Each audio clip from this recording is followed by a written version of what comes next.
Next press మీట్లో మాట్లాడతాను.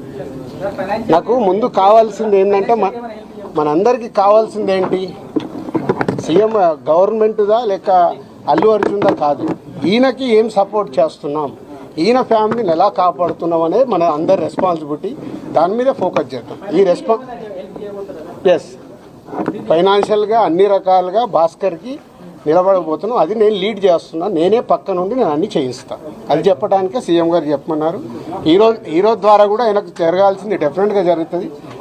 లాజికల్గా టెక్నికల్గా జరగాల్సింది అన్నీ అయిపోయిన తర్వాత భాస్కర్కి అందరం పక్కన నిలబడి కాపాడుకునే బాధ్యత మాది. ఎందుకంటే ఇప్పుడు ఈరోజు బాబుకి అయ్యే ఎక్స్పెన్సెస్ కావచ్చు, పిల్లగాన్ని చదివియాలి, పాపం చదివియాలి, ఆయనకున్న చిన్న ఉద్యోగము, ఫ్యామిలీని కాపాడుకుంటూ ఆయన చేయాల్సిన బాధ్యత ఉంది. కాబట్టి ఆయనకు అందరం మేము అండగా నిలబడి చేస్తాం.